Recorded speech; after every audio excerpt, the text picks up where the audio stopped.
I spent a lot of time thinking about the bullies I had growing up. You know, at this point in my life, I'm 32 years old.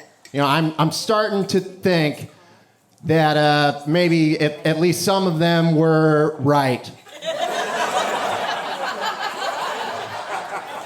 Like maybe they had some good points or something. Like I remember I had this one bully who, they came up to me on the campus and they looked me in the eye. And I remember right in front of everybody, they pointed me out and they said, "Hey, Lewis, you're weird."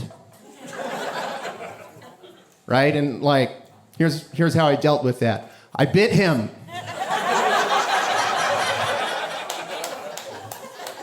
Which in hindsight, bit fucking weird, but like at the time, it seemed like reasonable recourse. And here's the thing, I bit this kid hard, bit him hard.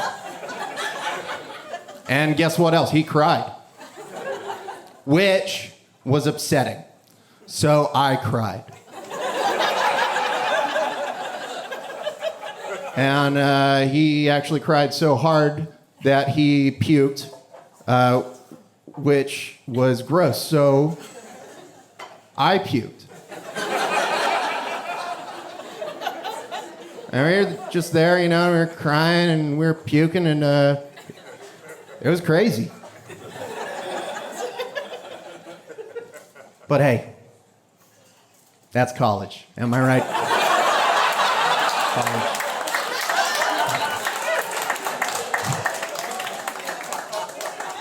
This is a bit of a pivot. You guys know that couple from that movie, Honey, I Shrunk the Kids?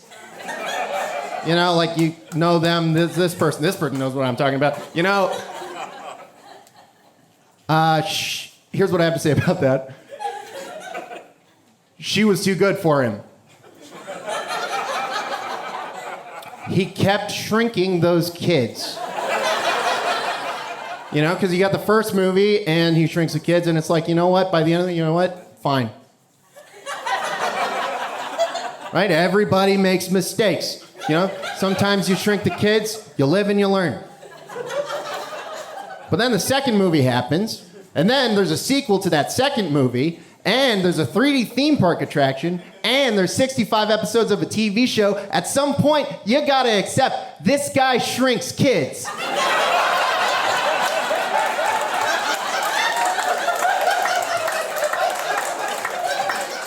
He's not changing for you, honey.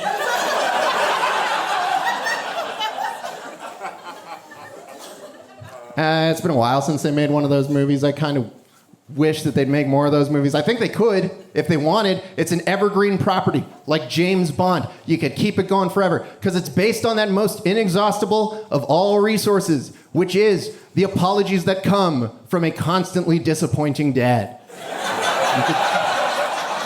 You could go forever. Honey, you're not gonna believe this, but I shrunk the kids. Honey, I hate to have to tell you this, but I shrunk the kids. Honey. Okay, but you know what? Yelling at me isn't gonna unshrink those kids, you know? Like.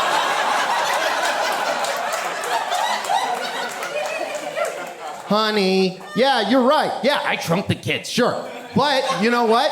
I kind of got a problem with how you always assume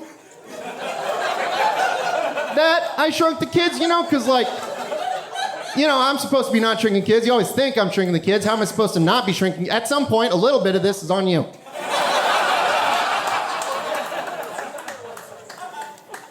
Honey. First of all, happy birthday.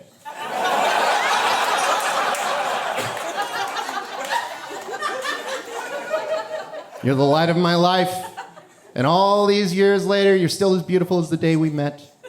I'd like to show you a special night. So, I hired a sitter. I shrunk the sitter. So, at that point, kind of had to shrink the kids as well. 'Cause it made sense. There's a power differential.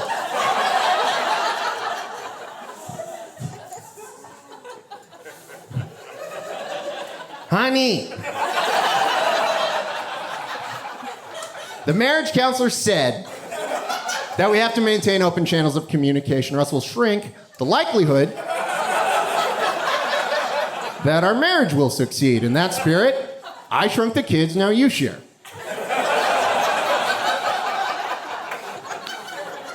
Honey. I shrunk the kids in the sense that I dropped them off at their therapists. I'm sorry, I thought we could joke about that at this point. I was kind of hoping. And finally, honey, I'm sorry. I mean, Diane. Sure, I'll sign the papers. If you can find them. Thank you guys very much. Goodbye.